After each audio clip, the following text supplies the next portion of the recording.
Olá, seja muito bem-vindo ao Por Dentro do Campus, o programa que leva a UFRN até você. Na edição de hoje vamos te mostrar o Magna, uma nova ferramenta de gerenciamento das atividades de monitoria da UFRN. Tem uma nova parada do quadro na Rota do Campus. Dessa vez, vamos visitar a horta do projeto Lab Nutrir. Tem o pesquisador do Instituto do Cérebro, Richardson Leão, no quadro Pesquisador Destaque. E você confere ainda uma reportagem sobre o uso do anestésico cetamina para tratamento de depressão. Fica com a gente que o PDC tá só começando.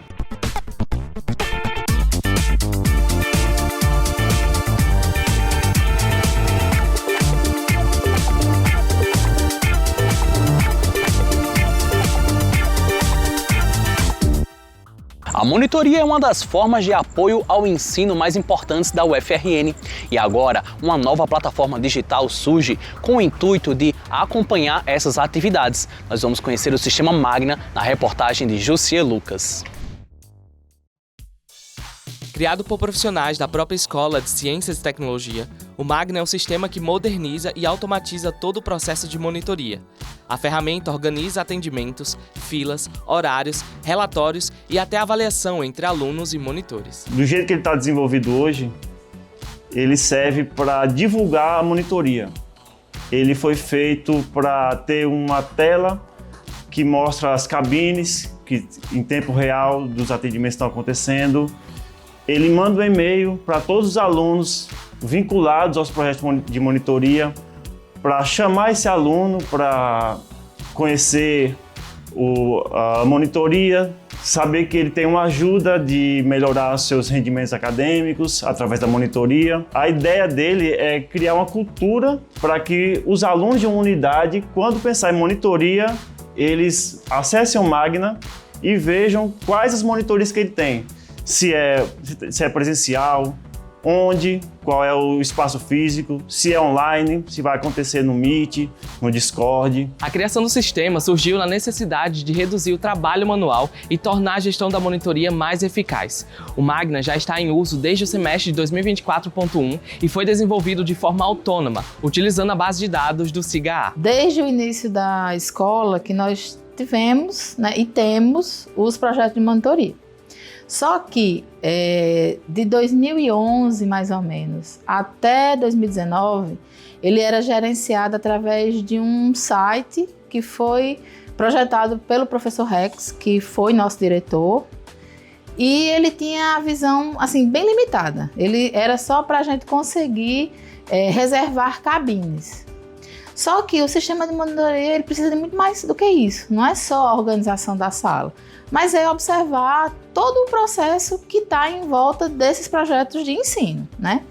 Então, aí eu conversei com a equipe, com o Raduan principalmente, e passei para ele, quais eram as dificuldades que a gente tinha, porque além da organização da sala, a gente também precisava identificar se estava tendo atendimento, verificar se o monitor estava indo realmente, dar mais oportunidades de formas diferenciadas de atendimento. E aí foi como a gente começou a entender quais as dificuldades que a gente tinha, a observar quais as especificidades dos projetos de ensino e o que a gente conseguiria integrar num sistema. 2023 foi quando começou esse desenvolvimento e 2024 foi quando foi implantado. Então a gente tem a experiência do semestre 24.1 e 24.2. Então mudou completamente a questão da organização em si dos nossos projetos de monitoria. O sistema também é usado por docentes e técnicos para analisar relatórios e dados. Tudo é feito com uma interface simples, pensada para diferentes perfis de usuários. O sucesso é tanto que o sistema que iniciou na ECT começou a ser adotado por outros departamentos da UFRN. Ele importa os dados dos projetos de monitoria que estão cadastrados no SIGA-A. E é uma plataforma que é muito útil tanto para o aluno, que vai fazer uso da monitoria, quanto para os monitores, que cadastram os seus atendimentos e dão o retorno, dão um feedback para os alunos, quanto para o coordenador do projeto, que no caso seria o professor, que é o meu papel. Porque a gente consegue facilmente ter acesso, por meio do sistema, aos relatórios, a quantidade de atendimento, a qualidade do atendimento, se os alunos estão gostando ou não estão gostando. Eles, quando vão fazer um atendimento, eles marcam tópicos específicos daquela disciplina, então fica mais fácil para a gente filtrar e descobrir qual é o ponto que causa mais dúvida aos alunos, que faz com que eles procurem mais a monitoria, e a gente consegue melhorar isso na sala de aula, a gente consegue focar de maneira melhor aqueles determinados assuntos que são os mais buscados na monitoria. Na prática, o Magna também ajuda quem está na linha de frente da monitoria. Para os monitores, ele organiza melhor os atendimentos e facilita o acompanhamento de tópicos e alunos atendidos. Antes do Magna, a sala de monitoria era muito difícil a gente controlar, saber quantos monitores tem, quais os horários que eles vão dar atendimento, quantos alunos buscam mais matérias. E depois do Magna eu percebi uma grande melhora na sala de monitoria, porque ficou muito mais organizado. E possibilita a gente também gerar relatórios, por exemplo, quais dias os monitores faltaram ou não faltaram, quais dias vão ter atendimentos online ou não. E isso é muito melhor para organizar a sala e ter um gerenciamento melhor dos bolsistas na sala de monitoria. Com foco na experiência do usuário e na melhoria da educação, o Magna se consolida como um exemplo de inovação acadêmica feita dentro da própria universidade. E qualquer unidade da UFRN pode solicitar a ativação do sistema, adaptando às suas realidades. Para isso, basta entrar em contato pelo e-mail magna@st.ufrn.br.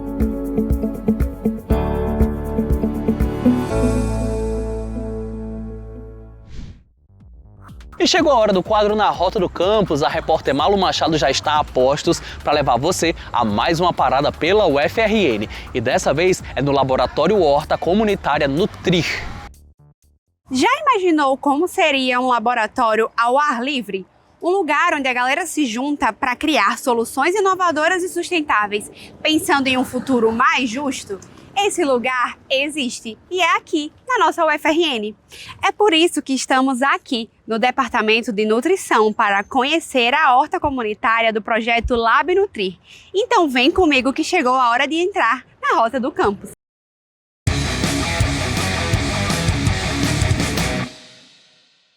A história do Lab Nutrir começa no ano de 2017, com os primeiros mutirões de plantação. Como parte do Departamento de Nutrição, o laboratório surge em parceria com o Departamento de Ecologia e com a comunidade externa. Ele surge não só como um espaço de aprendizado, mas também de convivência. Nosso principal objetivo era ter um espaço para que os nossos estudantes pudessem conhecer a biodiversidade alimentar que não está à venda nos supermercados. Então a gente quer que as pessoas tenham uma alimentação cada vez mais diversificada, mas onde eu poderia mostrar para os meus alunos o que é um urucum, o que é uma taioba, o que é uma trapoeraba, para que eles pudessem falar sobre essas plantas com as pessoas. Então foi assim que nasceu o Lab Nutrir, e hoje não é só um projeto de ensino, é um projeto de extensão e também um laboratório de pesquisa. Nosso objetivo principal é que as pessoas possam criar essa intimidade com os alimentos, conhecer alimentos mais diversificados, aprender a cozinhar, ter um espaço para trocar receitas e, consequentemente, se alimentar melhor. Pouco tempo depois do seu nascimento, o projeto foi reconhecido pelas Nações Unidas como referência no uso de um documento que orienta ações para a garantia de alimentação para todos. E não para por aí. No mesmo período, recebeu uma honraria do Prêmio ODS Brasil, que valoriza e dá visibilidade para as práticas que contribuam para o cumprimento das metas da Agenda Sustentável 2030. Vai naquela perspectiva da gente tentar desenvolver uma cidade mais sustentável. Uma cidade onde ela pode ser produtora de alimentos, né, na perspectiva de agricultura urbana, uma conservação da vida terrestre, quando eu uso os sistemas agroecológicos e minimizo os danos ambientais, e uma perspectiva de proteção das fontes de água, da proteção da vida marinha, à medida que eu desenvolvo uma agricultura sem uso de contaminantes. Com relação ao número de plantas, o número de espécies que nós temos na nossa horta varia de 90 a 130 espécies. E esse número varia bastante de acordo com a época do ano. Algumas plantas que a gente tenta implantar o cultivo, mas que infelizmente não se adapta, e aí a gente prioriza as que se adaptam ao nosso ambiente. O Lab Nutrir, ele vem com essa perspectiva de mostrar a diversidade de alimentos. E essa diversidade de alimentos, ela é cultivada usando os sistemas agroecológicos. E hoje, se sabe que o sistema agroecológico é o sistema que proporciona uma melhor sustentabilidade e um uso mais eficiente dos recursos naturais. Todas as sextas-feiras, o Lab Nutrir realiza mutirões de atividades relacionadas ao projeto, com orientações sobre como plantar e cuidar de plantas no dia a dia, além de dicas sobre compostagem, solo e nutrição. No ciclo de um semestre, a gente aborda desde o solo, as pessoas aprendem o que é o solo. A gente planta A gente cuida das plantas e no final a gente colhe. Então a gente tem um ciclo completo, o plantio, a colheita e também contemplando a parte da cozinha, né? Como é que a gente pode usar essas plantas na alimentação. Eu sempre gostei desse contato com a natureza, de aprender um pouco mais sobre os alimentos, e a companhia do pessoal durante todos esses anos me fez ter um sentimento de pertencimento de comunidade aqui. Então eu continuei no projeto até hoje. E olha que legal! Para participar das programações, você não precisa necessariamente ser aluno ou funcionário da UFRN. Pessoas de fora da instituição também podem fazer parte. Eu gosto muito de natureza, de terra, de planta em geral. E eu fiz terapia há pouco tempo e a minha psicóloga me recomendou mexer com muita terra, com muita planta, e eu falei que eu gostava. Ela falou, pronto. Só que eu não imaginava que eu viesse parar aqui. Isso aqui é uma terapia, me faz bem, porque a gente interage com a Mata Atlântica, né? Com as pessoas, com as plantas, com a terra. Eu fico muito emocionada porque a cada dia que eu venho aqui, eu me sinto curada. Porque ser humano precisa disso, gente, sabe, a gente conviver com pessoas, com planta, com bicho, com tudo. E eu acho que é para isso que existe a universidade, para trazer a sociedade, o povão, né, para dentro dessas coisas, para a gente sentir que a gente é importante também. Então eu me sinto muito lisonjeada, muito feliz de poder estar aqui. A horta comunitária cumpre com a missão de contribuir com uma cadeia alimentar mais justa e de incentivar o respeito a todas as formas de vida. Eu vou ficando por aqui, mas eu te encontro na nossa próxima parada, no quadro Na Rota do Campus. Tchau!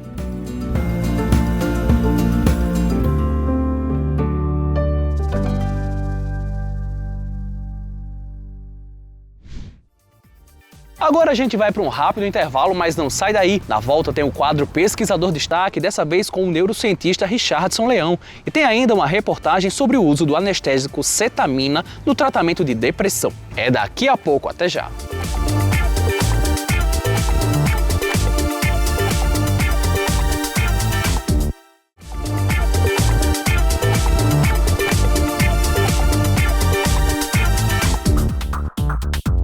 Por dentro do campus de volta, e agora é a hora do nosso quadro Pesquisador Destaque. Dessa vez nós vamos te apresentar o neurocientista e pesquisador do Instituto do Cérebro, Richardson Leão.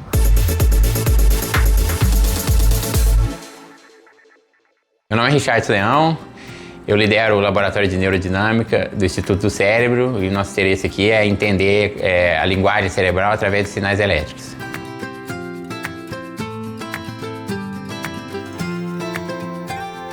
Eu fiz medicina e depois eu já fui direto para pós-graduação. Eu fiz doutorado em neurociência na Universidade Nacional da Austrália. Fiz 3 pós-docs, 2 na Austrália e 1 no Instituto Karolinska. Aí comecei meu laboratório na Universidade de Uppsala, na Suécia. Eu era líder de um laboratório lá. E desde mais ou menos 2014 eu comecei meu laboratório aqui no Instituto do Cérebro. Não, eu já sabia desde antes da faculdade que eu queria ser cientista. Eu conheci o antigo instituto, né, que era lá em Macaíba, por volta de 2010. E aí assim que o instituto foi estabelecido, né, teve aquela separação, né, aí já começou lá na Semente Castro, que era uma casa, alugou uma casa, né, e aí eu já conheci o pessoal, a gente me entrosei bastante, vi que a gente tinha mais ou menos a mesma direção, cientificamente era uma turma fantástica, e aí assim, em 2013, 2014 mais ou menos, eu comecei realmente a ser full time aqui no Instituto do Cérebro. No início, o meu interesse era em interface cérebro-máquina, principalmente para tratar paraplegia e tal. E aí, assim, tentando estudar mais, eu vi que a gente tinha uma lacuna enorme, não dá para você poder botar o carro na frente dos bois, né? Então tinha uma lacuna enorme de como o cérebro, assim, como o cérebro transmite essa informação. Antes de você querer entender ela, você tinha que entender o que é essa informação, né? Então por isso eu dei um passo atrás e comecei a estudar os mecanismos básicos do funcionamento cerebral. E aí eu fiquei nessa por um bom tempo até visitar a maternidade Januário, a maternidade escola aqui, né, Januário Sica. E chegando lá, vi que tinha um problema muito sério, que era esse problema da mortalidade neonatal, devido à falta de cuidado neurológico. Então a gente teve uma mudança meio radical de direção. E agora realmente a gente está tentando menos entender, mais tratar os problemas que acontecem logo no início da infância, problema neurológico, né?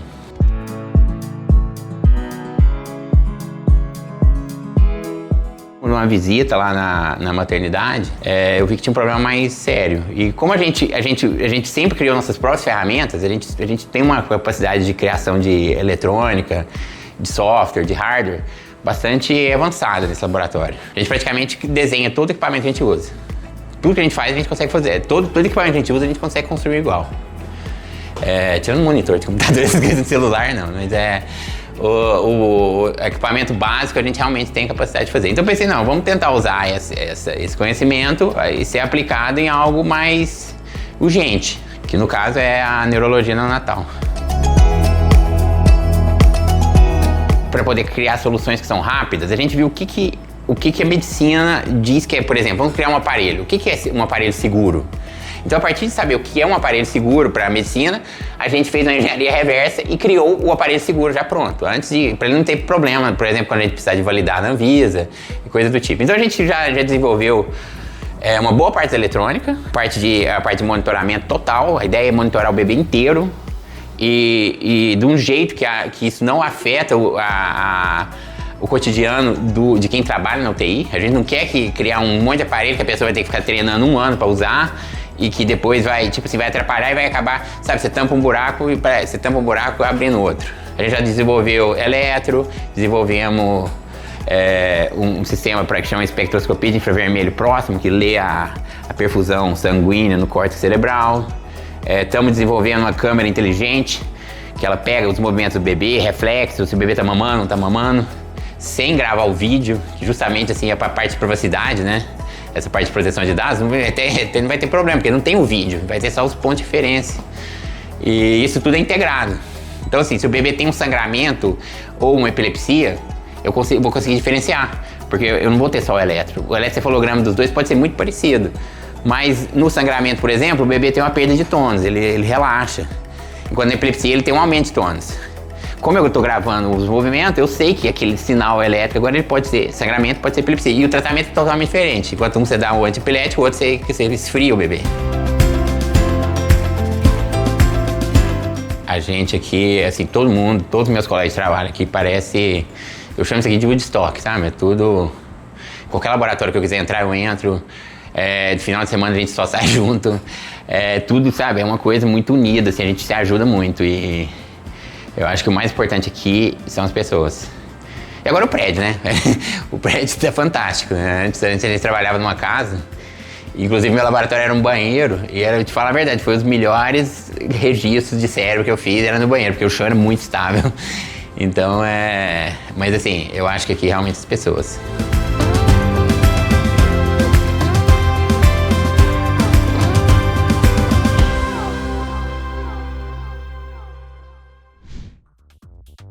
Agora você vai conferir uma reportagem de Jamile Nogueira sobre um anestésico bastante popular tanto em humanos quanto em animais, a cetamina, que está sendo investigado o seu potencial para tratamento de depressão.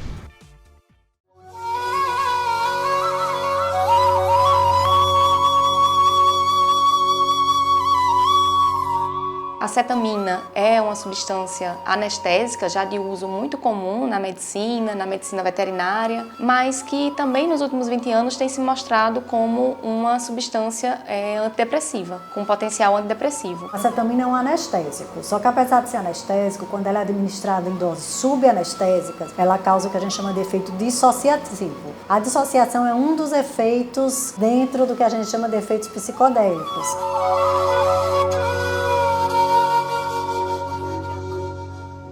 Nosso grupo, que é liderado pelo professor Draulio Barros de Araújo, vem trabalhando com substâncias psicodélicas já há quase 20 anos. E particularmente aqui, em Natal, no Instituto do Cérebro e aqui no Hospital Universitário Onofre Lopes, nós iniciamos fazendo pesquisas com ayahuasca, fizemos um estudo duplo cego, placebo randomizado, que foi coletado, os dados foram coletados entre 2014 e 2016. Depois, já a partir de 2020 e 2021, nós começamos a estudar a DMT, que é uma das componentes, uma das substâncias que compõem a ayahuasca. E, em paralelo, nós também temos desenvolvido trabalhos com a cetamina. Então, nós já temos medicamentos de cetamina, que é a escetamina intranasal, já está disponível no mercado. Então, a Anvisa liberou em 2019 esse medicamento. No entanto, ele é muito caro. Hoje em dia já é uma substância regulada que o psiquiatra pode prescrever nesses casos graves de depressão, né, ou depressão com risco de suicídio, ou que não responde ao tratamento convencional. Só que devido à patente da Johnson, então é um tratamento muito caro, em que uma aplicação chega a ser cerca de R$5.000. E considerando que o tratamento inicial são 8 aplicações, é um tratamento altamente custoso. O que a gente vem desenvolvendo aqui no hospital é a mesma substância, só que ela é aplicada de forma subcutânea. Isso faz com que caia a patente, ou seja, perde-se a patente. Então, aqui no hospital, desde 2018, já existia um protocolo clínico de aplicação de cetamina no ambulatório da psiquiatria. O que a gente tem feito, então, desde 2020 é aproveitar esse protocolo que já existia para fazer pesquisas, né, e entender melhor, né, como é que a cetamina funciona, como a gente pode talvez propor mudanças nesse protocolo para torná-lo ainda mais acessível à população. E aí, nesse sentido, nós estamos fazendo um estudo, né, já temos uma primeira etapa que foi publicada, que é tentar entender se a cetamina ela aplicada em um contexto que a gente chama de um contexto biomédico, em que a gente está avaliando apenas o efeito da substância, né? Ela tem a mesma eficácia da cetamina quando aplicada junto da psicoterapia, com suporte psicológico, né? Então é o que a gente chama de psicoterapia assistida por cetamina. Nosso foco é em pacientes com depressão resistente ao tratamento. O que isso quer dizer? São pacientes que já passaram por pelo menos 2 tratamentos com medicamentos convencionais, na dose adequada e pelo tempo adequado e que não responderam, né? Ou seja, são pacientes que não melhoram, que já fizeram alguns tratamentos, mas que não têm uma resposta satisfatória. As sessões, né, com cetamina, elas ocorrem aqui, nesse ambiente que a gente está agora, que fica dentro do Hospital Universitário Onofre Lopes. O protocolo, ele é composto por 8 sessões de cetamina, uma sessão aplicada a cada semana, então é um protocolo que dura aí 2 meses. E durante esse protocolo, nós temos o acompanhamento, né, dos psicólogos e psicólogas, né, que vão estar ali junto à paciente durante todo esse processo. Então, esse protocolo inclui sessões de preparo, em que o paciente vai ser orientado, né, vai ter uma psicoeducação, até mesmo sobre a própria depressão, mas também sobre a substância, porque a cetamina, ela é uma substância que pode provocar algumas alterações no corpo, na maneira de pensar, no que você sente, naquele momento ali que vai durar 1 hora, mais ou menos. A forma de administração que a gente tem usado é subcutânea, e aí isso faz com que essa duração aí dos efeitos seja da ordem aí de 1 hora, mais ou menos. Então, a gente teve um sucesso com essa administração por uma rota diferente, a gente teve um sucesso de observar essa resposta, já temos 2 artigos publicados, um que mostra esse efeito antidepressivo e o efeito também anti-suicida. Isso é muito relevante quando a gente pensa principalmente no suicídio, que é uma questão que não tem muito tratamento farmacológico, né? Então, quando um paciente chega, por exemplo, num pronto-socorro e que está com alto risco de suicídio, não existia até então um tratamento específico. A cetamina, ela tem sido usada com esse objetivo, tanto que essa é uma das aprovações que a Anvisa permite o uso da cetamina para risco de suicídio. E o que a gente viu no nosso estudo é que após uma única sessão com a cetamina subcutânea, já existe uma redução significativa nesse risco, né?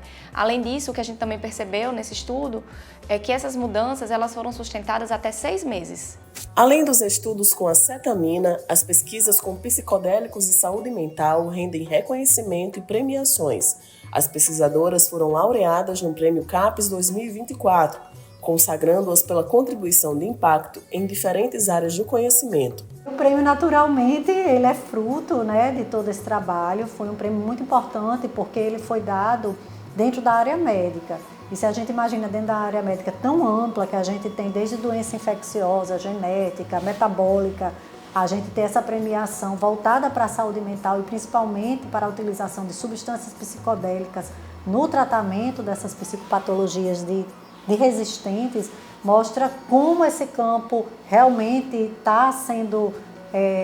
assim, existe uma necessidade realmente de exploração desse campo e como isso eu acho vai ser aceito aos poucos pela sociedade devido à demanda que existe dentro da saúde mental. Essa premiação, né, veio como um grande reconhecimento e uma mostra de que o que a gente tem feito aqui é realmente relevante, né? O artigo que puxou a premiação foi o artigo do meu doutorado, esse que a gente investigou os efeitos antidepressivos da ayahuasca na depressão resistente ao tratamento, que é um artigo que hoje tem mais de 850 citações. E é um artigo que realmente foi muito importante, né? Foi o primeiro artigo que fez um ensaio duplo cego, randomizado, a testar uma substância psicodélica na condição de depressão resistente ao tratamento. Primeiro artigo no mundo. Então acho que cada vez mais o nosso grupo tem um reconhecimento e tem a motivação para continuar fazendo essas pesquisas, né, que são muito importantes, que tratam aí de questões que a gente vê que cada vez mais é relevante na sociedade.